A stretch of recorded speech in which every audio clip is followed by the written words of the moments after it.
Hello and welcome to Fun Beginner Build Inspiration. If you're looking for a fun, effective build to knock normal into next week, you've come to the right place. Today I'm going to be looking at a fire-focused witch. Fire witches often get relegated to backstage whilst lightning and cold fight for centre. However, despite what anyone told you, playing with fire is fun, and sometimes setting the world on fire is just what the health potion ordered. Begin your pyromantic plunders by heating up Hillock with Fireball. As always, I recommend grabbing a couple of coral rings from Nessa when you can. Buy a second wand near the start of the game if you don't find one. When browsing, grab the one with the most increased spell damage.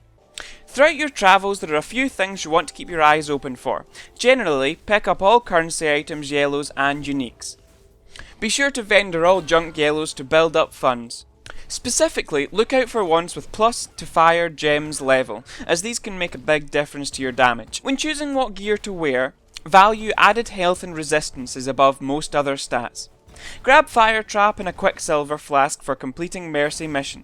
Fire Trap will be the bread to your Fireball butter. Fling down a Fire Trap and follow up with a Fireball. This will be a combination you will come to love. Feel free to mess about with Firestorm as well if you feel like mixing it up.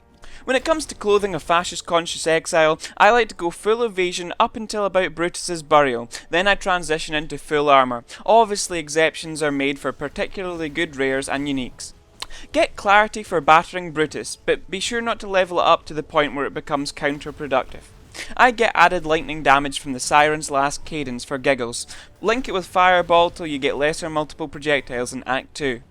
The temperature of Wraeclast goes up once you get lesser multiple projectiles, linked with Fireball. Get used to manipulating its spread. All three balls can hit a single target, making for a great area of effect and single target DPS skill. Be sure to only kill mobs when they're all bunched up in a nice big pack, and try not to let your must kill all OCD get in the way too much.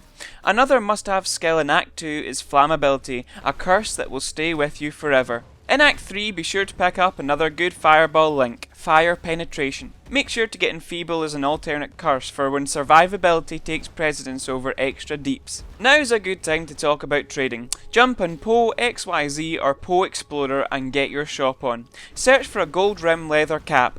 This hat has great resistance stats as well as making you look like you don't give a flying fidelitas about the way you look. Get this red sack on your head and it will take resistance worries off your mind. If you've been vendoring all junk yellows, you should have enough petty currency to purchase one. They aren't expensive. Shop around and get a good deal. Of course this isn't obligatory, but I think trading is fun and there's no reason not to start now. Whilst you're at it, why not salivate over a Searing Touch Longstaff? Although in the current economy it will probably be a long time till you can cough up for one. Before I wrap up, let's have a quick look at the skill tree.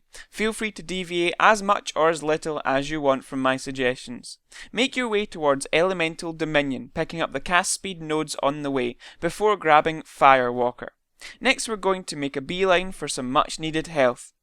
After getting Holy Strength, go forth and invade Templar territory, getting Elementalist, Celestial Walker, and Amplify, before finishing up with the great health node Discipline and Training.